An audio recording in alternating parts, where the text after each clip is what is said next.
የኦሮሞ ህዝብ ነፃነት እንዲረጋገጥ የህዝቡም ዘላቂ ችግር እንዲፈታ ኢትዮጵያ መፈራረስ አለባት የሚል አማራጭ ነበር ያቀረቡት። እንግዲህ ይሄ ብዙዎችም ስለሚገዙት ነው ይሄን ሐሳብ እዛ ኮንፈረንስ ላይ እንደ አጀንዳ ወይም እንደ አንድ አማራጭ የመፍትሄ ሐሳብ ሆኖ እንዲቀርብ የፈቀዱት።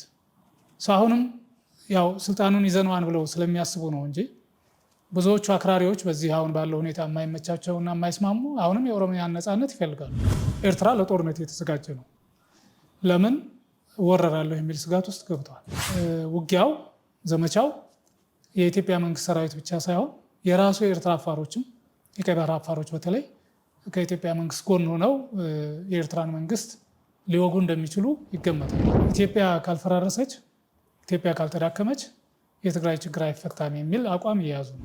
ኢቭን በኤችአይቪ ኤድስ ተጠቂ የሆኑ የኤርትራ ወታደሮች በአንድ ቡድን ተደራጅተው በሆነ አህድ ሆነው ሆን ብለው ትግራይን ሴቶች እየሄዱ ሲደፍሩ እንደነበረ ያ ማለት ኤችአይቪ ኤድስ ለማስተላለፍ ጭምር የተሰራ ስራ ተራ ድፍረት ብቻ አይደለም። ይሄ ማለት ምን ማለት ነው?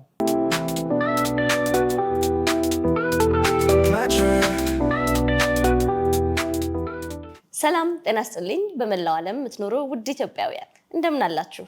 ይህ መድረክ የተሰኘው ዝግጅታችን ነው።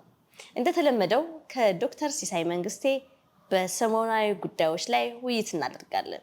የዛሬው ርዕሰ ጉዳያችን የጦርነት ስጋት ማለትም የኢትዮ ኤርትራ ፍጥጫ እሱን እንዳሳለን።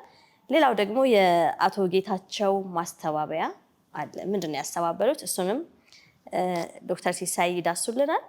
ሶስተኛው ርዕሰ ጉዳያችን አቶ ታዬ ደንዳ ዛሬም ርዕሰ ጉዳይ ሆነው ቀጥለዋል። ማን ምን አለ? አብራችሁን እንድትቆዩ አዳዲስ መረጃዎችን ያገኛሉ። ከስር ደግሞ በኮሜንት መስጫው ላይ ሀሳብ አስተያየታችሁን እየጻፋችሁ እንድትመለከቱ እንጋብዛለሁ። ካፍታ ቆይታ በኋላ ወደ ዶክተር ሲሳይ መንግስቴ እናልፋለን።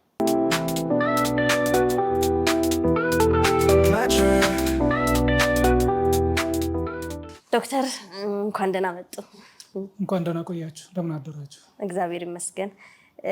እንግዲህ ዛሬ በእነዚህ ሶስት ርዕሰ ጉዳዮች ላይ ውይይት እናደርጋለን። እንደተለመደው እንግዲህ እርስዎ ሚዲያዎችን እንዳሰው ያሉትን የምሁራዊ አስተያየት የሚሰጡበት ጊዜ ነውና እስቲ ከመጀመሪያው ስንነሳ የኢትዮ ኤርትራ ፍጥጫ ምን ይመስላል? ፍሬዘር እንዳልሽው አሁን ባለው ሁኔታም በኢትዮጵያና በኤርትራ መንግስታት መካከል አለመግባባት ተፈጥሮ የተለያዩ ምልክቶች እናያለን። ከሁሉም በላይ ደግሞ በተለይ የትግራይ ፖለቲከኞች ህወሓትን ጨምሮ ከኤርትራ ጋር የተለየ ግንኙነት ከሻዕቢያ ጋር በተለይ ከሻዕቢያ አመራሮች ጋር የተለየ ግንኙነት ለመፍጠር ጥረት እያደረጉ እንደሆነ ይታወቃል። የትግራይ ፖለቲከኞች ከፌዴራል መንግስቱም ጋር አለመግባባት ፈጥረዋል። ህወሓት በተለይ ደግሞ ያው ህልውናው ተሰርዟል። እንደ ህጋዊ ፓርቲ በኢትዮጵያ ፖለቲካ ውስጥ መንቀሳቀስ አይችልም።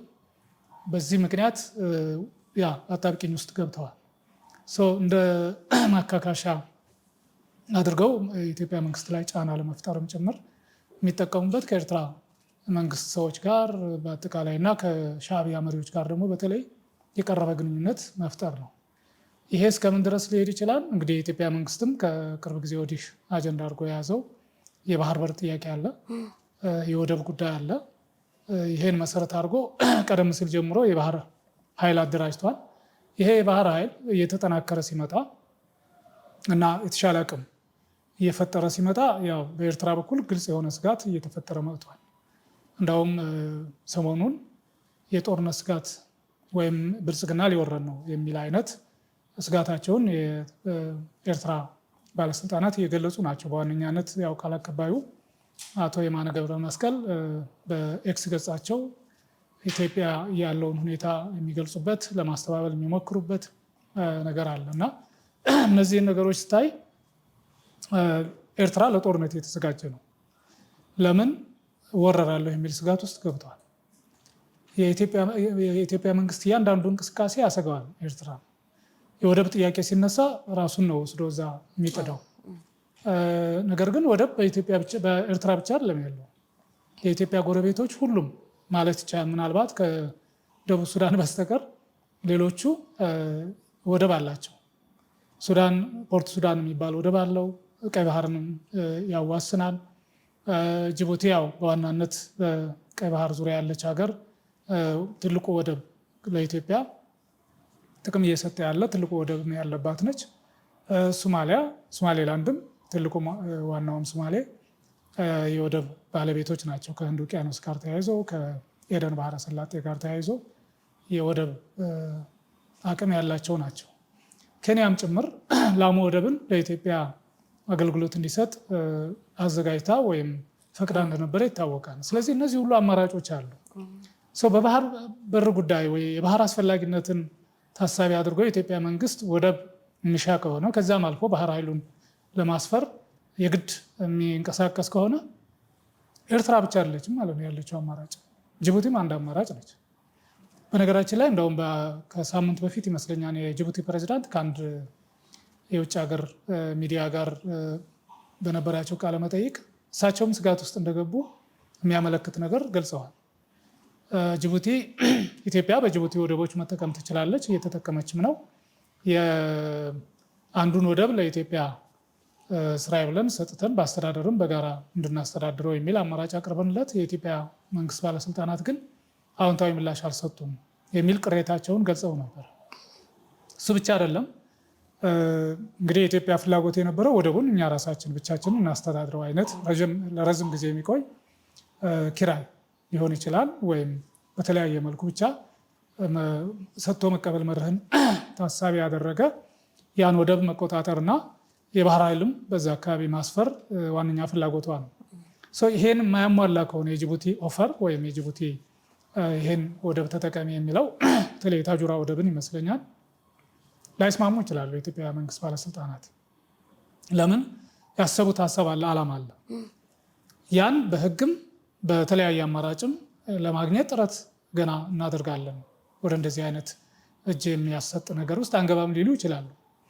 እና ይህ ሁኔታ ያሰጋቸው የጅቡቲ ፕሬዚዳንትም እኛ ጅቡቲ እኮ ክሬሚያ አይደለችም በሚል መልክ ነበር የገለጹት። እንግዲህ ክሬሚያ ማለት የዩክሬን ግዛት አካል የነበረች ነገር ግን ባለፉት 2 ዓመታት የሩሲያ መንግስት በኃይል ወስዶ ሩስኪ ቋንቋ ተናጋሪዎች ናቸው ብዙዎቹ። ስለዚህ የሩሲያ አካል ነች እንዳውም ብሎ አሁን በቁጥጥር ስር ያዋላት ነች። ከዛ አንጻር ክሪሚያ አይደለንም ስትል ጅቡቲ በየትኛው አቅሟ ነው አሁን ይህን ለማለት የሚያስችላት? ዝም ብሎ ወደ ኃይል ንጽጽር፣ ወደ ህዝብ ብዛት፣ ወደ ስፋት፣ የወታደር አደረጃጀትና አሰላለፍ ከታየ ጅቡቲ ከክሪሚያ በምንድን ነው የምትለየው? ምናልባት እንዳውም ክሪሚያ የተሻለ አቅም የነበራት ይመስለኛል። እና አንዳንዴ ራሳቸውን ሲያነጻጽሩ ከሌሎች ሀገሮችና ትላልቅ አካላት ጋር ማለት ኢትዮጵያ በሌላ አነጋገር ኢትዮጵያ ራሽያ አይደለችም አይነት ነው። ራሽያ ይህን ብታደርግ ትልቅ ሀገር ነች፣ ክሬሚያ ደግሞ ትንሽ ሀገር ነች። ስለዚህ ግን በክሬሚያ ብቻ አይደለም እኮ የሚደገፍ የነበረው። እንደውም የክሬሚያማ ትልቅ አቅም ነበራት። አንደኛ ዩክሬን እንደ ሀገር ከጎኗ ትሰለፍ ነበረ። የክሬሚያ ህዝብ ባይፈልግ ኖሮ የራሽያን ወረራ ቢቃወም ኖሮ የዩክሬን ድጋፍና ከጎኗ መሰለፍ ትልቅ አቅም ይሆን ነበር። እኔ እስከማውቀው ድረስ የክሪሚያ ህዝብ ወደ ሩሲያ መጠቃለሉን ወዶታል። ሰው ስለፈለገው ስለወደደው ስለፈቀደ ነው ቀለል ያለ ነገር የሆነው እንጂ ባይፈልግ ህዝቡ ምንም ሊመጣ አይችልም ነበር። አንዱ ነገር እሱ ነው። ሁለተኛ ኢትዮጵያ የጅቡቲን በኃይል ተቆጣጥሬ የኢትዮጵያ አካል ማድረግ እፈልጋለሁ ብትል ይሄኛው ለኢትዮጵያ መንግስት ትልቅ ነገር ነው ማለት አለ። ከባድ ፈተና ወይም የመሸነፍ ዕጣ እና እድል ወይም ደግሞ የመገዳደር እድል ይኖረዋል ማለት አይደለም። የኢትዮጵያን መንግስት የሚይዘው ዓለም አቀፍ ህግ ነው የሚሆነው። በዓለም አቀፍ ህግ መሰረት አንድን ሉዓላዊ ሀገር መውረር ያስወግዛል። ሌላም ተጨማሪ እርምጃዎችም ሊያስወስድ ይችላል እንጂ የጅቡቲ ምላሽ፣ የጅቡቲ ዝግጁነት የኢትዮጵያን መንግስት ኃይል ይቋቋማል ማለት አይደለም። በሱ ስሌት ከተሄደ በጣም የተሳሳተ ስሌት ይመስለኛል። ምናልባት እንግዲህ ከጅቡቲ ባህር ዳርቻ ላይ የተሰለፉ ወይም ቦታ ወስደው እዛ ባህር ኃይላቸውን ያሰፈሩ ትላልቅ ሀገራት አሉ። ቻይና፣ አሜሪካ፣ ፈረንሳይ የመሳሰሉት። ምናልባትም ደግሞ ፈረንሳይ ከጎን ትቆማለች ብላ አስባ ሊሆን ይችላል። ምክንያቱም ጅቡቲ በፈረንሳይ ቅኝ ግዛት ስር የነበረች ስለሆነች ከዛ አንጻር ጅቡቲ ብትወረር በኢትዮጵያ መንግስት ፈረንሳይ ዝም ብሎ ያለው የፈረንሳይ መንግስት የሚል ተስፋ ሊኖራቸው ይችላል። ግን የፈረንሳይ መንግስት ከአሁን በኋላ በጅቡቲ ላይ ተመስርቶ ከሌላ ሀገር ጋር ወደ ጦርነት ወደ ፍጥጫ ይገባን ብዬ አላስብም። ያውም ከኢትዮጵያ ጋር አንደኛ መልካም ግንኙነት አላቸው። የኢትዮጵያ መንግስትና የፈረንሳይ መንግስት የተሻለ ግንኙነት ነው ያላቸው። ሁለተኛ ብዙ ነገር ሊያጣም የሚችል ከሆነ ግጭት ቢፈጠር፣ አለመግባባት ቢፈጠር በኢትዮጵያና በፈረንሳይ መካከል ያለው ግንኙነት ይጎዳል። ከዛ አንጻር እንደው በኃይል ከጅቡቲ ጎን ሆኖ ተሰልፎ ይከላከላል ብሎ ማሰብ ያስቸግራል። ምናልባት እንደ ሶስተኛ ወገን ሆኖ በዲፕሎማሲ በተለያየ ማግባባት ለማስማማት ጥረት ያደርግ ካልሆነ በስተቀር ከዚህ በኋላ ወታደር አሰልፎ የፈረንሳይ መንግስት ጅቡቲን የሚጠብቅበት ጊዜው ያለፈ ይመስለኛል። የኤርትራ መንግስት የራሱ ስጋት ስላለበት፣ የውስጥ ችግር ስላለበት፣ በተለያየ መልኩ እያደረገው ያለው ነገር ስለሚያሰጋው ነው እንጂ የኢትዮጵያ መንግስት የሆነ ነገር ባለ ቁጥር አሰብ ነው የሚታየው። የሆነ ነገር ባለው ቁጥር ቀይ ባህር ነው። በተለይ ቀይ ባህር አፋሮች እንቅስቃሴ ስጋት ውስጥ ከቶታል። የብርጌድ ንሓመዶም አሁን ወደ አፋር ክልል ሂዶ ከቀይ ባህር አፋሮች ታጋዮች ጋር ብቻ ሳይሆን ከቀይ ባህር ነዋሪ የሆነው አፋሮች ጋርም ግንኙነት የጀመረ ይመስለኛል። ስለዚህ እነዚህ ነገሮች ያሰጉታል። የመጀመሪያው የኢትዮጵያ መንግስት ጨክኖ በኃይል ባህር በር አካባቢ ቀርባለሁ ደርሳለሁ ካለ፣ ወደብ እቆጣጠራለሁ ካለ አሰብ ነች የመጀመሪያው የምትሆነው የሚል እርግጠኛ ሆኗል። በእርግጥም እንደ አማራጭ ከታየ ለኢትዮጵያ መንግስት የሚቀርበው አሰብ ነው በሁለት ምክንያት። አንደኛው ከመልክዓ ምድር አኳያ ቅርብ ነው፣ ከአፋር ክልል ጋር የሚዋሰን ነው። ብዙዎቹ በኤርትራ ውስጥ ያሉ አፋሮች ሳይቀሩ ከኢትዮጵያ አፋሮች ጋር መልካም ግንኙነት አላቸው። ስለዚህ ወደ ኢትዮጵያ መንግስት ወይም ወደ ኢትዮጵያ ግዛት አካል መጠቃለል ይፈልጋሉ። ስለዚህ ውጊያው፣ ዘመቻው የኢትዮጵያ መንግስት ሰራዊት ብቻ ሳይሆን የራሱ የኤርትራ አፋሮችም የቀይ ባህር አፋሮች በተለይ ከኢትዮጵያ መንግስት ጎን ሆነው የኤርትራን መንግስት ሊወጉ እንደሚችሉ ይገመታል። ያ በጣም የሻዕቢያን ወይም የኤርትራን መንግስት ውድቀት ያፋጥነዋል። ስለዚህ ሌላው ከታሪካዊ ዳራ አኳያም ማየት ይቻላል። አሰብ በኢትዮጵያ ስር ስትተዳደር የነበረች ነው። ከ30 ዓመት በፊት የኢትዮጵያ ግዛት አካል የነበረች ነች። በታሪክም በባህልም በተለያየ ትስስር የአሰብና አካባቢው ማህበረሰብ ከኢትዮጵያ አፋሮች ጋር፣ ከወሎዎች ጋር፣ ከሸዋና የሀረርጌ አካባቢ ማህበረሰብ ጋር በጣም የጠበቀ ግንኙነት አላቸው።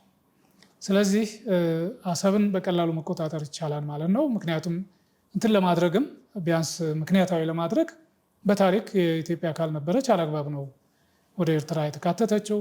ስለዚህ በዲፕሎማሲና በህግ የማይቻል ከሆነ በኃይልም ጭምር ልቆጣጠር ይችላለሁ የግዛት አካል እስከሆነች ድረስ የሉዓላዊነቴ ጥያቄ ነው ብሎ የኢትዮጵያ መንግስት ሊከራከር የሚችልበት እድሉ አለ። ሌላው እንደ ሶስተኛ ነገር በአጠቃላይ ከኤርትራ ጋር ለሚኖረን ግንኙነት ደግሞ ሶስተኛ ምክንያት አለ። ሶስተኛው ምክንያት ምንድን ነው የሚሆነው? በኢትዮጵያና በኤርትራ መካከል የነበረው ጦርነት በሰላም ስምምነት አልጀርስ ላይ ሲቋጭ ቀጥሎ የሆነው ነገር ምንድን ነው? የስምምነቱ ዋና ይዘት የነበረው አንደኛ ዘላቂ የሆነ የጦርነት ማቆም ስምምነት ነው የነበረው። ያ ጦርነት እንዳያገረሽ የተባበሩት መንግስታት የሚያሰማራው ታዛቢ ኃይል የታጠቀ ኃይል ከኤርትራ 25 ኪሎ ሜትር ኤርትራ መሬት ላይ ገባ ብሎ እንዲሰፍር ተስማምተው ነበር። ስለዚህ ያ ኃይል 1 ዓመት ነው 2 ዓመት ከቆየ በኋላ በኤርትራ መንግስት ግፊት እንዲወጣ ተደርጓል። ነዳጅ እንዳይቀርብለት በመከልከል እንዳይንቀሳቀስ ቦታውን በማገድ በመሳሰሉት ዞሮ ግን ሳይፈቅድ ሳይወሰን ስምምነት ሳይደረስ ያ ታዛቢ ኃይል እንዲወጣ ተደርጓል። ይህ አንድ ህገ ወጥነት ነው። ስምምነቱን እየጣሰ የሄደበት አንዱ መነሻ ተደርጎ ሊወሰድ ይችላል። ሁለተኛው ስምምነት ተጣሰ ብለን ለማንሳት የሚያስችለን በዛ ስምምነት ከተቋቋሙ ኮሚሽኖች አንዱ ለምሳሌ የድንበር ጉዳዮች ኮሚሽን የመጨረሻ ውሳኔ ሰጥቷል። ያ ውሳኔ ተግባራዊ እንዳይሆን የኢትዮጵያ መንግስትም በኢህአዴግ ይመራ የነበረው የኢትዮጵያ መንግስትም ሻዕቢያም ራሱ እንቅፋት ሆነው ነበር። ለምን? የኢትዮጵያ መንግስት አንዳንድ መንደሮችን፣ ቤተክርስቲያናትን፣ ኢቨን መስጊዶችን ሳይቀር ለሁለት የሚከፍል አይነት ነው ይሄ ውሳኔ፣ ወረቀት ላይ ያለው ውሳኔ። ስለዚህ ይሄ ውሳኔ ወደ መሬት ሲወርድ ዲማርኬት ሲደረግ ዴሊሚቴሽን ነው የተሰራ ውሳኔ ኮሚሽኑ የወሰነው የዴሊሚቴሽን ወረቀት ላይ ካርታ ላይ በዚህ አድርጎ ያልፋን ወደዚህ ያካታን ይሄን ወደ ኤርትራ ያካታን ይሄን ወደ ኢትዮጵያ እያለ ነው በማብራሪያ ካርታው ላይ መሰረት አድርጎ የወሰነው።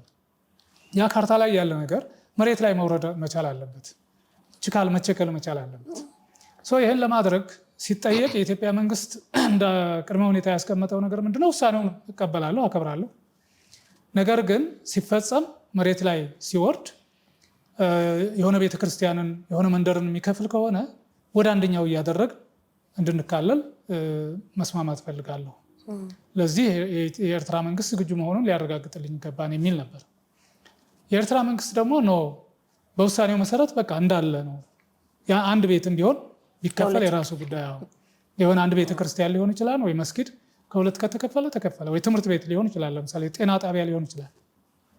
ከሁለት ከተከፈለ ተከፈለ ነው። ወደኛ የሚመጣው ይመጣል፣ ወደ ኢትዮጵያ የሚሄደው ይሄዳል። በዚህ አልስማማም የሚል አቋም ወሰደ። በዚህ ምክንያት የኢትዮጵያ መንግስት ለመፈጸም ይሄን እንደ ቅድመ ሁኔታ አድርጎ እንደውም በኋላ የቀድሞው ጠቅላይ ሚኒስትር መለስ ዜናዊ 5 የሰላም ስምምነት ነጥቦች የሚል አውጥተው በዚህ መሰረት የኤርትራ መንግስት የሚስማማ ከሆነ ተገብራለሁ የሚል አቋም ወሰዱ።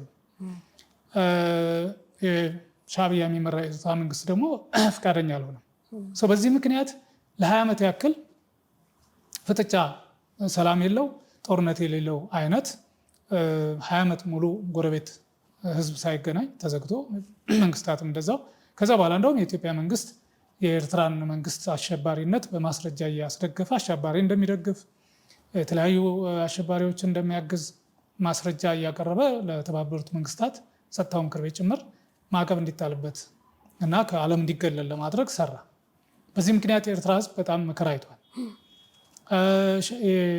ያን ተከትሎ ደግሞ የኤርትራ መንግስትም የኢትዮጵያን መንግስት ተቃዋሚዎች ኤርትራ ውስጥ አሰባስቦ ግንቦት ሰባትን፣ አርበኞችን፣ ደሜት የሚባል ነበር የትግራይ ድርጅት፣ ሌሎችንም ጭምር የኦነግን፣ የሶማሌ ተቃዋሚ ፓርቲዎችን፣ የቤኒሻንጉል ጉሙዝና ጋምቤላን ሳይቀር ብቻ በኢትዮጵያ ውስጥ የነበሩ የተቃዋሚ ፓርቲ መዋቅር እዛ ነበረ። በተለይ በትጥቅ ትግል እንታገላለን። የአማራ የሆኑ በኋላ ላይ እንደውም አዲሃን የሚባል ነበር። አሁንም ገብቶ ሰላማዊ የሆነ ትግል እያካሄደ ያለ አለ። እነሱ ሳይቀር እዛ ኤርትራ መሬት ውስጥ ሆነው የኢትዮጵያን መንግስት ለመጣል በትጥቅ ትግልም በፕሮፓጋንዳም በሚዲያም በተለያየ መልኩ ያግዛቸው ነበር። ገንዘብ ያግዛቸው ነበር፣ ትጥቅ ይሰጣቸው ነበር፣ ነፃ መሬት ሰጥቷቸው ይንቀሳቀሱ ነበር። ስለዚህ ከዛ እየተነሱ ወደ ኢትዮጵያ ምድር እየገቡ ጉዳት ያደርሱ ነበር። ለዚህ የፈቀደ መንግስት ነው የነበረው። ስለዚህ ይሄ ሁኔታ በኋላ ዶክተር አብይ ወደ ስልጣን ከመጡ በኋላ ባደረጉት ጥረት ሰላማዊ ግንኙነት እንዲፈጠር ተደርጎ የህዝብ ለህዝብ ግንኙነቱም በጣም ደስ በሚል በሚያስቀና መልኩ በሚያስለቅስም ጭምር ሁኔታ ብሎ ነበር። እንደውም አዲስ ዓመትን ተከትሎ የተሰራ ስለነበረ በጣም የሚገርም ነበር እና ያ ግን ዓመት አልቆየም ወይም ረዥም ጊዜ ሊዘልቅ አልቻለም። ምክንያቱ የኤርትራ መንግስት ባህሪ የሚተነበይ አይደለም። እያንዳንዷን ግንኙነት እያንዳንዷን ሁኔታ ለሱ በሚጠቅም መልኩ ይቃኛታል። ሁለተኛው ግንኙነቱ እንዲሻክር ያደረገው የኢትዮጵያና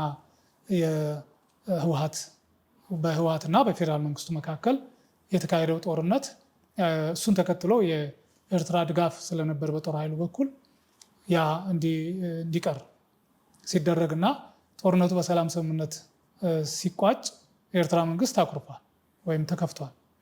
ለምን እንደምንም ብሎ የፌዴራል መንግስቱንም አቅም ተጠቅሞ ህወሓትን ጭራሽ ማጥፋት ይፈልግ ነበር፣ ወይም የትግራይ ልሂቃንን በተለያየ መልኩ እንዲዳከሙ እንዲጠፉ የማድረግ ዓላማ ነበረው። ያን ዓላማውን እንዳያሳካ የዶክተር አብይ አስተዳደር አስቁሟል። አንደኛ ጦርነቱ በሰላም እንዲቋጭ አድርጓል። ሁለተኛ ከዛ በኋላ ያለው ሁኔታ ከትግራይ ጋር ያለው ግንኙነት እየተሻሻለ እንዲሄድ ጥረት አድርጓል የፌዴራል መንግስት። ስለዚህ ይሄን መሰረት አድርጎ ነው አሁን ወደ ፍጥጫ እያደገ የመጣውና በዛም አለበዚህ ዞሮ ዞሮ የነበረው የሰላም ስምምነት የአልጀርሱ የሰላም ስምምነት ራሱ ተጥሷል። ሁለተኛው ምክንያት እሱን ብለን ልንወስድ እንችላለን። ሶስተኛው ምክንያት ደግሞ አንዱ ከተቋቋሙት ኮሚሽኖች አንዱ የካሳ ኮሚሽን ነው። የካሳ ጉዳዮች ኮሚሽን እንደዚሁ ሲመረምር ሲያጣራ ቆይቶ ረጅም ጊዜ ወስዶ የኢትዮጵያ መንግስትም የኤርትራውያንን በማባረር በማሰናበት የወሰደው እርምጃ ነበረ። ጦርነቱ ራሱ የፈጠረው ነገር ነበር። የኤርትራ መንግስት ደግሞ አሰብ ላይ ወደብ ላይ የነበሩ ሀብቶች የግለሰብ ሳይቀሩ የኩባንያዎች ኢምፖርት ኤክስፖርት ሊደረጉ እዛ ላይ የነበሩ ሀብቶች ጭምር ወስዷል፣ አውድሟል። ያ ተሰልቶ መጨረሻ ላይ የተወሰነ ውሳኔ ኤርትራ ለኢትዮጵያ $10 ሚሊዮን እንድትከፍል ወስኗል። ስለዚህ የውሳኔ ተግባራዊ አልሆነም። እናም የኢትዮጵያ መንግስት ያን $10 ሚሊዮን ስጡኝ ብሎ መጠየቅ ይችላል። የማይሰጠው ከሆነ ሀብቱን ንብረቱን በኃይልም ጭምር የማስመለስ ኃላፊነት አለበት ማለት ነው። ስለዚህ አንዱ ደግሞ ሌላኛው ሶስተኛው ምክንያት እሱ ሊያነሳ ይችላል። የኢትዮጵያ መንግስት ወደ የኃይል እርምጃ ለመውሰድ ከፈለገ ማለት ነው። ከዚሁ ጋር ተያይዞ የገንዘብ ነገር ሲነሳ ከ1 ዓመት በፊት የኢትዮጵያ አየር መንገድ ወደ ኤርትራ ይበር ነበረ። የተፈጸመውን የሰላም ስምምነትና የመልካም ግንኙነት ግምት ውስጥ አስገብቶ ከዛ በኋላ ባለፈው መስከረም ወር ጀምሮ ወይ ነሐሴ መጨረሻ አካባቢ ጀምሮ የኢትዮጵያ አየር መንገድ ወደ ኤርትራ ያደርገው የነበረውን በረራ አስቁሞታል የኤርትራ መንግስት። እሱን ማስቆም ብቻ አይደለም፣ ሲሰራበት የነበረውን እዛ ኤርትራ ባንክ ውስጥ ሲያስቀምጥ የነበረውን ገንዘብ ለሰራተኞች ደሞዝ፣ ለስራ ማስኬጃ፣ ትኬት የሚቆርጡ ሰዎችም ያው በባንክ ቆርጠው እንዲመጡ ስለሚደረግ እዛ የኤርትራ ባንክ ውስጥ የነበረውን ገንዘብ አልሰጥም ብሏል። የኤርትራ አየር መንገድ እንዳያወጣ ከልክሎታል። ይሄ በጣም አሳፋሪ ተራ ዘረፋም ጭምር ነው። እንደ መንግስታዊ ዘረፋ ብለሽ ልትወስጂው ትችላለች። ምክንያቱም የኢትዮጵያ አየር መንገድ ባለቤትነቱ የኢትዮጵያ መንግስት ይሁን እንጂ ኩባንያ ነው። በማንኛውም ዓለም የሚንቀሳቀስ የዓለም ማህበረሰብ የተቀበለው በዓለም አቀፍ ሕግ የሚተዳደር አየር መንገድ ነው። ኤርትራ ላይ ሲሄድ የተለየ ነገር ሊፈጠር አይችልም ማለት ነው። የፈለገ በመንግስታት መካከል አለመግባባት ሊፈጠር ይችላል። በዛ ደረጃ ግን ወርዶ መምጣት እንደ ኢትዮጵያ መንግስት ታጋሽ ነው ካልሆነ በስተቀር እስካሁንም ጊዜ መግዛትስ ነበረበት ወይ የሚል ጥያቄ ያስነሳል። እሱ ብቻ ግን አይደለም። የኢትዮጵያ አየር መንገድ የሲቪል አውሮፕላን ነው። ህዝብን ከቦታ ቦታ የሚያንቀሳቀስ አውሮፕላን ነው። የወታደራዊ አውሮፕላን አይደለም፣ የስለላ አውሮፕላን አይደለም፣ የምን አይደለም። በኤርትራ አየር ላይ እንዳይሄድ ጭምር ከልክሎታል። ወደ አውሮፓ ለመሄድ ወደ መካከለኛው ምስራቅ አገሮች ለመብረር በረራዎችን ከኢትዮጵያ ወደ የተለያዩ ሀገሮች በተለይ ወደ መካከለኛው ምስራቅ ወደ አውሮፓ አንዳንዶቹ የአውሮፓ ሀገሮች ለመብረር የኤርትራ አየር ይቀርባል ወይም አቋራጭ ተደርጎ ሊወሰድ ይችላል። ከዛ ውጭ በጅቡቲም በሱዳንም አማራጮች አሉ። ኤርትራ ብቻ አይደለም፣ ግን የተወሰነ ወጪ ቀንሳል። ይሄን እንዳያደርግ ነው እንግዲህ የልህና የበቀል የቂም ፖለቲካ የሚያራምድ መሆኑን የምታየው። የኢትዮጵያ አየር መንገድ በኤርትራ አየር ላይ እንዳይበር የከለከለበትም ልክ እንደባለፈው 20 ዓመት ሁሉ አሁንም የዚህ አይነት እርምጃ የወሰደበት ሁኔታ አለ። እነዚህ ተደማምረው እነዚህ ብቻ አይደለም። ከቅርብ ጊዜ ወዲህ ደግሞ አሁን እየሰማነው ያለ ነገር አለ። ቅድም እንዳልኩት ከህወሓት ጋር ግንኙነት ጀምረዋል። እንደውም አሁን እንትኖችን የድንበር አካባቢዎችን ዘግቶ የነበረውን ከፍተዋል። የተወሰኑ የህወሓት አባላትና ደጋፊዎች ከሌሎች ኤርትራ ሰዎች ጋር ሲገናኙ የሚያሳይ ቪዲዮ ተለቋል። ስለዚህ ያም ሆነ ኤርትራ ወደ ትግራይ የትግራይ ሰው ወደ ኤርትራ የመሄድ እድል ፈጥሯል ማለት ነው። ኤርትራውያን ወደ ትግራይ ይመጣሉ፣ ወደ ኢትዮጵያ ይገባሉ እርግጠኛ አይደለሁም። ነገር ግን ያው ህወሓቶች ወደዛ ሄደው የትጥቅ ድጋፍ ለመጠየቅ ሌላም ግንኙነት ለማድረግ ይጠቀሙበት ይሆናል። የትግራይ ህዝብ ግን በትክክል ይጠቀምበታል ወይ ያን ግንኙነት እርግጠኛ አይደለሁም። በእርግጥ ሪፖርተር ያነጋገራቸው እዛ ድንበር አካባቢ ያሉ ሰዎች አይ ይሄ ህዝብን የሚመለከት አይደለም ራሳቸው የህወሓት ሰዎች ያደረጉት ነው የሚል አጋልጠዋል። እሱ አንድ ግምት ውስጥ ሊገባ ይችላል። ሌላው በተለያየ መልኩ ሲባል የነበረው ከፋኖ አንዳንድ የፋኖ አመራሮች ጋር ወይ ቡድኖች ጋር ግንኙነት ጀምረዋል ወይም ከኤርትራ ሰዎች ጋር ግንኙነት የጀመሩ የፋኖ ቡድኖች አሉ የሚል ሀሜታም አለ። በተለያየ መልኩ የሚገለጹ መረጃዎች ይመጣሉ። እሱ በራሱ አንድ ነገር ነው። ሶስተኛው ከኦነግ ሸኔ አመራሮችም ጋር ወይም ከኦላ የኦሮሞ ነፃነት ሰራዊት አመራሮችም ከኤርትራ መንግስት ጋር ግንኙነት እያደረጉ ነው የሚል መረጃዎች እየወጡ ነው። ስለዚህ እነዚህ ሶስቱ አካላት ደግሞ ከኢትዮጵያ መንግስት ጋር ጦርነት ውስጥ ያሉ ናቸው። ምናልባት የህወሓቱ ገና ወደ ጦርነት ያልተገባ ቢሆንም ግን ዳርዳርታው እነሱ ነው የሚመስለው። ወደ ተፈናቃዮችን ወደ ወልቃይት ጠገዴ ለማስገባት ማንኛውንም አይነት እርምጃ እንወስዳለን እስከ ማለት እየደረሱ ነው። አቅም ኖራቸው ተግባራዊ የሚያደርጉት አይነት ባይሆንም እንደዚህ አይነት አዝማሚያዎች በራሳቸው የሚፈጥሩት ጫና አለ። እንዲሁ በቀላሉ የሚታይ አይነት አይደለም። ስለዚህ እነዚህን ደምረሽ ስታይ በኢትዮጵያና በኤርትራ መካከል ውጥረት ነግሷል። እንደ ሁኔታው ወደ ጦርነት ሊያመራ የሚችልበት እድሉም ዝግ አይደለም። ያ ማለት ግን ሙሉ በሙሉ ጦርነቱ አሁን በጣም ቅርብና በእንግሊዝኛ ኢሚነንት የሚሉት አይቀሬ አይነት ነው ለማለት ያስቸግራል። የዲፕሎማሲ ዓለም አይታወቅም። በመሀል ላይ በኤርትራ መንግስትና በኢትዮጵያ መንግስት መካከል መልካም ግንኙነት ሊፈጠር ይችል ይሆናል። ሶስተኛ ወገኖች፣ የተለያዩ ሀገሮች ወይም ዓለም አቀፍ ድርጅቶች ጣልቃ ገብተው ሊያስማማቸው የሚችሉበት እድል ይኖራል።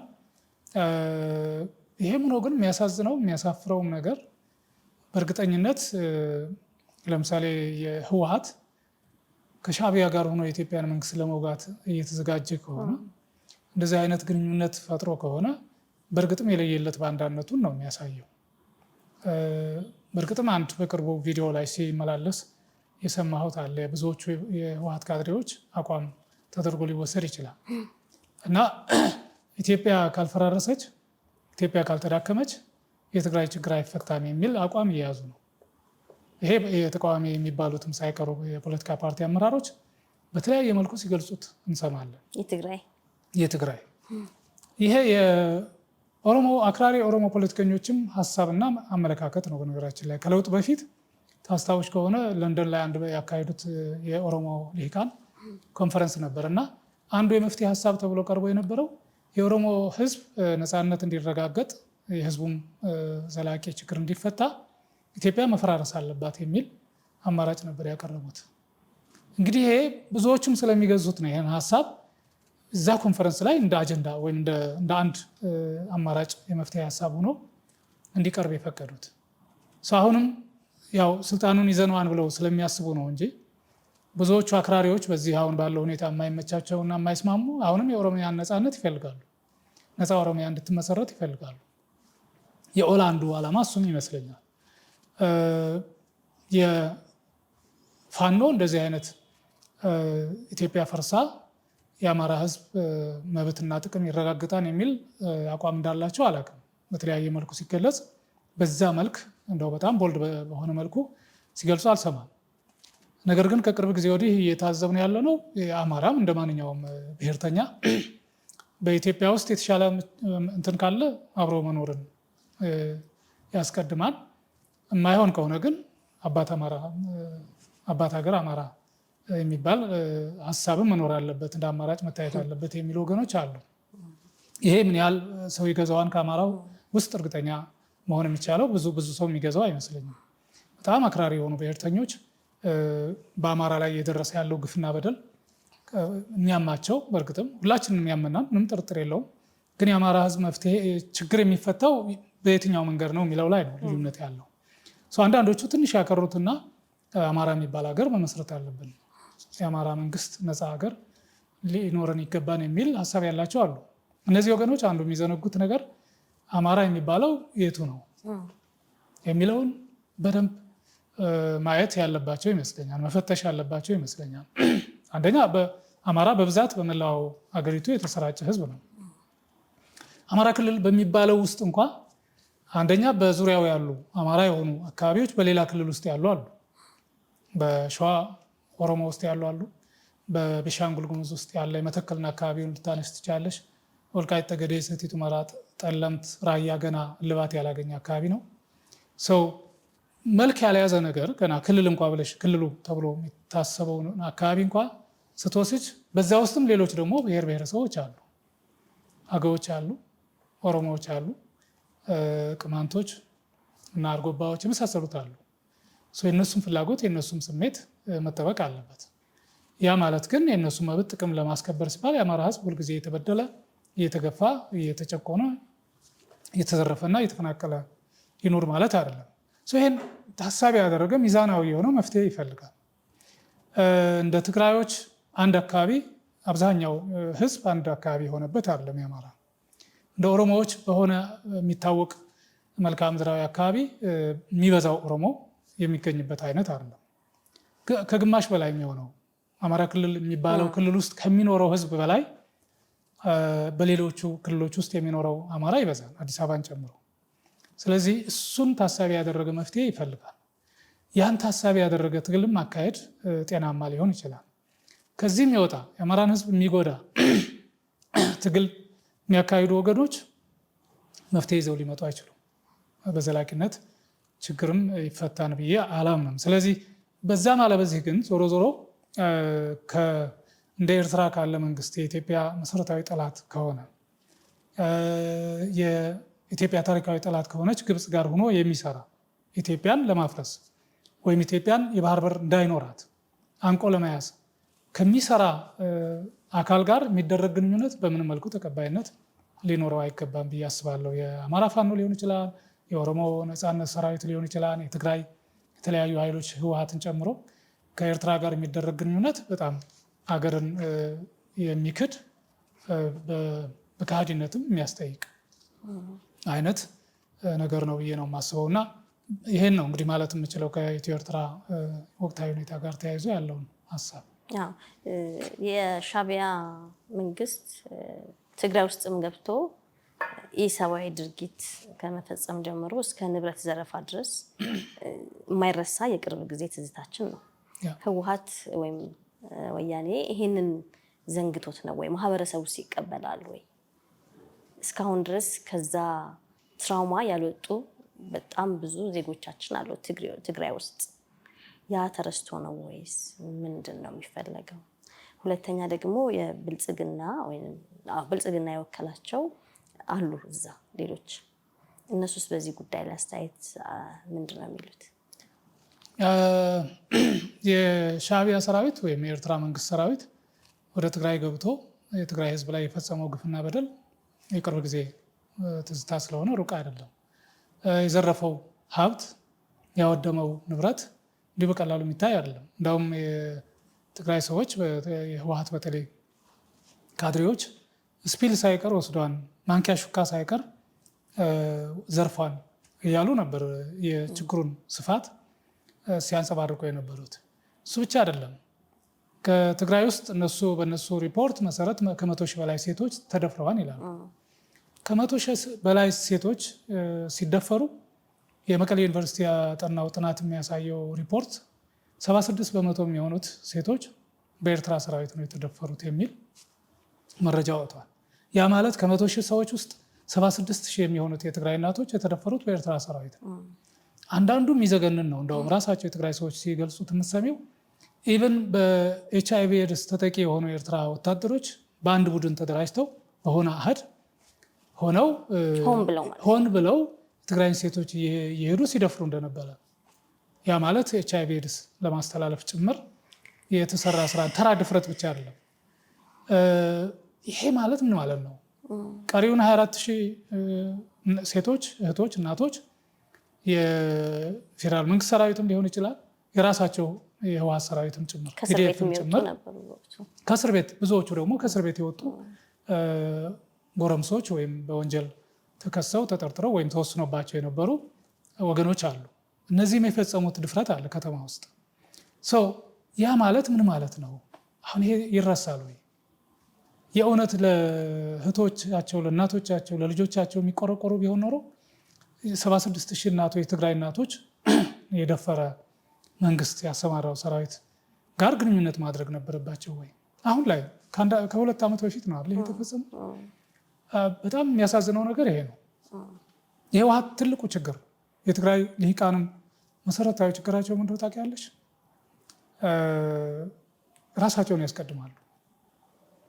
እንዴ ያ ሁሉ በዚህ መከራ ውስጥ እኮ ሆኖ የትግራይ ህዝብ ተፈናቅሎ ወደ 1 ሚሊዮን የሚጠጋ ህዝብ ተገድሎበት ንብረት ሀብቱ ወድሞ ህወሓት ይቅደም እኮ የሚሉ ሰዎች ናቸው። ኦኬ ህወሓት ሲድን ነው የትግራይ ህዝብ የሚድነው ብለው የትግራይን ህዝብ እድሜ በህወሓት እድሜ የሚለኩ እኮ ናቸው። ህወሓት እንግዲህ ረዘመ ከተባለ 50 ዓመቱ ነው አይደል? የትግራይ ህዝብ ግን በሚሊዮን የሚቆጠሩ ዓመታት የኖረ ህዝብ ነው። የራሱ ታሪክ ያለው በኢትዮጵያ ምስረታ በኢትዮጵያ ሀገር መንግስት ግንባታ ሂደት ውስጥ አዎንታዊም አሉታዊ ሚና ያለው ህዝብ ነው። ሰው ህወሓት ቢጠፋ ህወሓት ቢኖር ባይኖር የትግራይ ህዝብ ይኖራል። ነገር ግን ቀፍድደው ስለያዙት ቅድሚያ ህወሓትን ማዳን ነው። ህወሓትን ለማዳን ደግሞ ከሻዕቢያ ጋር መገናኘት እድሜ የሚሰጠው ከሆነ ወደኋላ አይልም። በምን ሊያግዟቸው ይችላሉ? እንግዲህ ትጥቅ ሊያግዟቸው ይችላሉ። ኤርትራ አቅም አላት። ወታደር በአንጻራዊነት በአንጻራዊ ነው ሁሉም ነገር። የወታደራዊ ኃይል በማሰልጠን ሊሆን ይችላል። ቦታም ልምድም ስላላቸው እና በሌሎች በተለያዩ እና ወደ ውጭ ለመውጣት በኤርትራ በኩል አድርጎ ወደ ተለያዩ ሀገሮች ግንኙነት ለመፍጠር ከሱዳን ጋር ሊሆን ይችላል፣ ከሌሎች ሀገሮች ጋር ግንኙነት ለመፍጠር ያስችላቸዋል። ቀላል አይሆንም እሱ እንትን ግን አሁን አንዳንድ ጊዜ በጣም የምታዝኘው ነገር ወይ አንዳንድ ደግሞ አህያ ቢራገጥ ጥርሱ አይሳበርም የሚባል አባባል አለ። ምናልባት ኤርትራ ውስጥም ያሉ ትግርኛ ተናጋሪዎች ስላሉ ትግራይ ውስጥም ያሉ ትግርኛ ተናጋሪዎች ስላሉ ትግራይ ትግርኛ የሚልም ሳቢ አለ። የቆየ እንግሊዞች ጥለውት ያለፉት አንድ የከፋፍለ ግዛ ሴራ ነበር እና ስለዚህ በጊዜያዊ ታክቲካል የሚሉት በእንግሊዝኛ ታክቲካል ፍሮንት ፈጥረው ወይም የታክቲካል ግንባር ፈጥረው የኢትዮጵያ መንግስት ለማዳከም አቅም እናገኛለን ብለው አስበው ሊሆን ይችላል። ወልቃይት ጠገዴ፣ ሰቲት ሁመራን፣ ራያን እና ጠለምትን ሙሉ በሙሉ በእነሱ ስር ለማድረግ የኤርትራ መንግስት ከደገፋቸው በብዙ መልኩ የኢትዮጵያን መንግስት መገዳደር እንችላለን ብለው ያስባሉ። የአማራን ኃይሎችም እንደዚህ በቀላሉ ከዛ አካባቢ እናስወጣለን ብለው ያምናሉ። ዋና ጥላታቸው ለነሱ አሁን አማራና የአማራ ፖለቲካ ነው። ምን እንዳደረጋቸው አንዳንዴ ግራ ነው የሚገባሽ። እስኪ ባለፉት ታሪካት ዘመናት ስታይ የትግራይ ፖለቲከኞችና የትግራይ ኃይሎች ናቸው እንጂ ወደ አማራ ክልል እየመጡ ወረራ ሲፈጽሙ የነበሩት፣ ግድያ ሲፈጽሙ ሲያፈናቅሉ የነበሩት ከአማራ ክልል ተነስቶ ያው በዛን ጊዜ አማራንን የሚል አካል የለም። ከአማራ አካባቢዎች ተነስቶ ወደ ትግራይ ሄዶ የትግራይን ህዝብ እነሱ እንደሚሉት የጨፈጨፈበት ወይ የወጋበት ወይም የትግራይን ንብረት የዘረፈበት ሁኔታ የለም። ፎርዳት ማተር የሚዘረፍም ንብረት አልነበራቸው።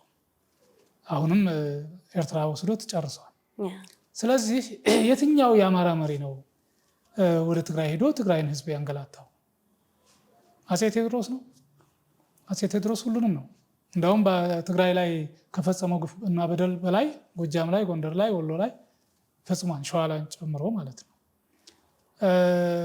ከዛ ውጭ ማን ነው? ተክለ ጊዮርጊስ፣ አፄ ተክለ ጊዮርጊስ አገው ናቸው። እሳቸው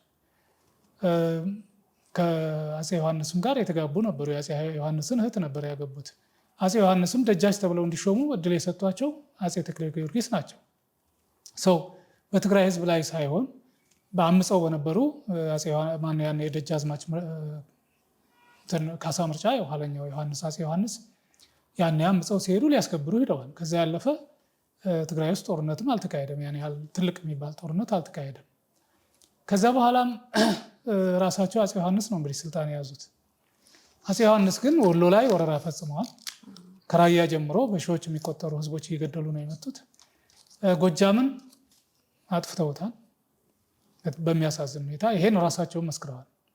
አምላኬ ምን አድርጌ ነው የጎጃምን ህዝብ እኮ አጠፋሁት ብለው ለደብዳቤ የጻፉበት ሁኔታ አለ። የወሎ ሙስሊሞችን እንዴት አንገላተው አሰቃይተው መሞት ያልፈለጉ መሬታቸው መነጠቅ ያልፈለጉት ተገደው ክርስቲያን እንዲሆኑ አስተደርገዋል። የቦሩ ሜዳ ውሳኔ ማንም የሚያስታውሰው ነው። ሃይማኖታቸው መቀየር ያልፈለጉ ደግሞ እስከ መሰደድ ደርሰዋል። ወደ ሱዳን ጭምር ሳይቀር ሄደዋል። ወደ ሌሎች መሀል ሀገሮችም ይመጣሉ እና ከዛ በኋላ ደግሞ ባለፉት 30 ዓመታት ያው በህወሓት መሪነት የአማራን በጠላትነት ፈርጆ ሲንቀሳቀስ የነበረ ቡድን ነው ያለው። የባለፉት ጦርነት እኮ አይተነዋል። ምስራቅ አማራን አውድመው ነው የሄዱት፣ ዘርፈው ነው የሄዱት። የተወሰኑ የምዕራብ አማራ ክፍሎችንም ጭምር ከደቡብ ጎንደር የተወሰኑ ወረዳዎችን፣ ሰሜን ጎንደር የተወሰኑ ወረዳዎችን ጭምር የጭናው ጭፍጨፋ የሚታወቅ ነው። የጋይንትና ፋርጣ አካባቢ ወይም ክምር ድንጋይ አካባቢ የተፈጸመው ጭፍጨፋ እና ዘረፋ የምናውቀው ነው። የእነሱ ሰዎች በአማራ ህዝብ ላይ ያደረሱት ግፍና በደል ይሰፋል፣ ይበዛል። ግን ለሀገር አብሮ መኖር ሲባል፣ ለህዝብ አብሮ መኖር ሲባል፣ ለሀገር አንድነት ሲባል ትቶት አንድም ቀን አሁን አፄ ዮሐንስን አንስቶ ሲያወግዝ የምትሰሚው የአማራ ህዝብ ወይ ፖለቲካ ያን ያህል አይደለም፣ እንደዚህ በምሳሌ ሲነሳ ካልሆነ በስተቀር። ስለዚህ እንዲህ አይነቱ ነገር ትልቁ ቂም እና በቀል አድርገው የያዙት ምንድነው? አፄ ምኒልክ ወደ ንጉሠ ነገስትነት ከመምጣታቸው በፊት የሸዋ ንጉስ ነበሩ። አፄ ዮሐንስ የትግራይ ተወላጅ ናቸው ንጉሠ ነገስት የነበሩት። እሳቸው ሲሞቱ የእሳቸው አልጋ ወራሽ ራስ መንገሻ ዮሐንስ ንጉሠ ነገስት እንዲሆኑ ይፈልጉ ነበር። ነገር ግን በራሳቸው አለመስማማት በውስጣቸው በተፈጠረ ክፍፍል ራስ መንገሻ ንጉሠ ነገስት መሆን አልቻሉም። ያኔ ምኒልክ አቅምም ጉልበትም ስለነበራቸው ራሳቸውን የኢትዮጵያ ንጉሠ ነገስት ብለው እዚሁ እንጦጦ ላይ አወጁ። እሳቸው ሲሆን አማራ ናቸው። እንግዲህ እነሱ አማራ ብለው ነው የሚወስዱት። ይሄ ሸዋና በተለይ ሸዋ አማራን በጣም ነው የሚጠሉት በምኒልክ ምክንያት። አፄ ምኒልክ አማራም ደም አለባቸው፣ ምናልባት ኦሮሞም እንዳለባቸው ይነገራል። ስለዚህ ንጹህ አማራ ብሎ በነበሩት መሪዎች ላይ ከሌ ንጹህ ነው ከሌ እንዲህ ነው ማለት ያስቸግራል። ዋናው ነገር ግን ደም ሳይሆን ሀሳባቸው፣ ፍላጎታቸው፣ አላማቸው እንደ አማራ ነበር ወይ? እኔ አማራ ነኝ ብለው ነበር ወይ የሚንቀሳቀሱት? አልነበረም።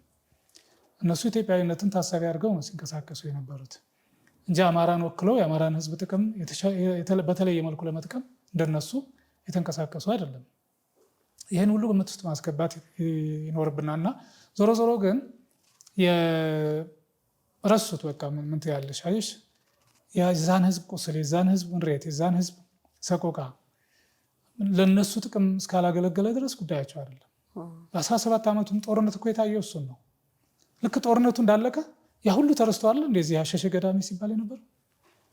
በትግሉ ውስጥ እድሜ ልካቸውን ያሳለፉ አካላቸው የጎደለ እንትኖች ታጣቂዎቻቸውን በትነው አይደለ እንደ እነሱ አመራሮቹ እዚህ እንደፈለጉ ሲሆኑ የነበሩት።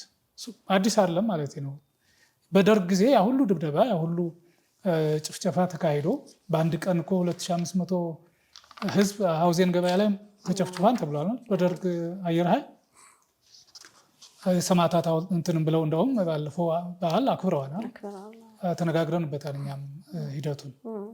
ያንን ሁሉ ረስተውት እዚህ አዲስ አበባ ሁሉም ነገራቸው አዲስ አበባ እንዲሆን ሆነ። ብዙዎቹ ወደ ውጭም ሄዱ የተሻለ ኑሮ ለመኖር። የትግራይ ህዝብ ግን እዛ በድህነት ውስጥ በመከራ ውስጥ ነው የነበረው እና የህወሓት አመራር አዲስ አይደለም ማለት ነው። እሱ ብቻ ግን አይደለም።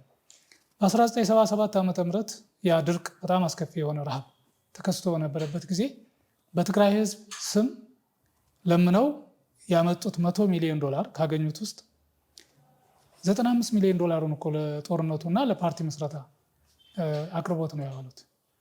ለተራባው ህዝብ $5 ሚሊዮን ብቻ ነው ያቀረቡት። ይሄን እንግዲህ ዶክተር አረጋዊ በርሄ ጽፈውታን ተናግረውታን፣ እነ ገብረ እግዚአብሔር አራያ ምስክርነት ሰጥተውበታን፣ አብርሃም ያየ በጽሁፍ ሳይቀር መረጃ ትተውልን የሄዱበት ሁኔታ አለና በረሃብ ለተሰቃየ ህዝብ፣ በረሃብ እየተሰደደ ላለ ህዝብ የሚራራ አንጀት የሌላቸው አሁንም ያንኑ ቢደግሙት የሚገርም ነገር አለ። አሁንም እኮ የሚገርምሽ ነገር ባለፈው 50ኛ ዓመት የህወሓትን በዓል ለማክበር ከተፈናቃዮች እኮ ድንኳን ውስጥ ገብተው ገንዘብ ሰብስበዋል እኮ 200 ብር ነው በትንሹ እንዲያዋጡ አድርገዋል። ከዛች ከሚያገኟት እንግዲህ የዕለት ጉርስ ማለት ነው። ያን የማይሰጡ ከሆነ ነገ ሲመለሱ ወደ ቀበሌያቸው ወደ ቦታቸው መሬት አታገኟትም፣ በእኛ እጅ እኮ ነው የምትሆኑት እያሉ ያስፈራሯቸዋል ፍቃደኛ ያልሆኑት። ከዚህ አንጻር የህወሓት ጭካኔ ብዙ የሚገርም አይደለም። ከሻዕቢያ ጋር ሆኖ ከጨፈጨፈው መንግስት ጋር ሆኖ ሰራዊት ጋር ሆኖ አብሮ እንትን ሲል ምንም ይሉምታ እንኳ የሌላቸው መሆኑን የምታየው ነገር አለ። ከዛ ውጭ ትግራይ ውስጥ አሁን ብልጽግና አለ ማለት አይቻልም። የብልጽግና አባል የብልጽግና ደጋፊ አሁን ትግራይ ውስጥ ደፍሮ አንገቱን ቀና አድርጎ የሚኖርበት ሁኔታ የለም። ስለማይፈቅድ ነው። አዎ ህወሓት አይፈቅድም። ብልጽግናም ያን ያህል ጫና ፈጥሮ ትግራይ ውስጥ የብልጽግና ሰዎች እንዲኖሩ አልፈለገም። ስልጣንም እንኳ አልተጋራም። ይችል ነበር። በስምምነቱ በፕሪቶሪያ የሰላም ስምምነት መሰረት ትግራይ ላይ የሚቋቋሙ ጊዜያዊ አስተዳደር እኮ ግማሹ የብልጽግና ግማሹ የህወሓት ከዛም አልፎ ሌሎችንም ማሳተፍ ነበረበት አይደል? ነገር ግን የፌዴራል መንግስት እንደ ፍጥርጥራችሁ እዛው ሆኖ የራሳችሁ ጉዳይ ብሎ ስለተወላቸው ነው እንዲህ የሚያጨማልቁት። አሁንም እውነቱን ለመናገር እንጂ የብልጽግና ተሳትፎ ቢኖር ኖሮ የፌዴራል መንግስቱም ጠንከር ያለ ክትትልና ድጋፍ የሚያደርግ ቢሆን ኖሮ ይህን ያህል መረን የሚለቁ ወይም በዚህ ደረጃ ሉዓላዊነትን በሚጥስ ጭምር ድረስ ሂደው ከሻዕቢያ መንግስት ጋር ወይም ከሻዕቢያ አመራሮች ጋር ግንኙነት ይፈጥሩ ነበር ብሎ ማሰብ ይከብዳል። አንዱም የብልጽግና አመራር ወይም የፌዴራሉ መንግስት ስለተዋቸው ነው። በቃ እዛው የራሳችሁ ጉዳይ አይነት ብሎ ስለተዋቸው በትግራይ ህዝብ ጋር ይቀልዳሉ፣ ይጫወታሉ። ከዛ አልፎ በራያ ህዝብ እና በወልቃይት ጠገዴ በተለይ በጠለምት ህዝብ ላይ እጃቸውን አስረዝመው ችግር ለመፍጠር ይሞክራሉ።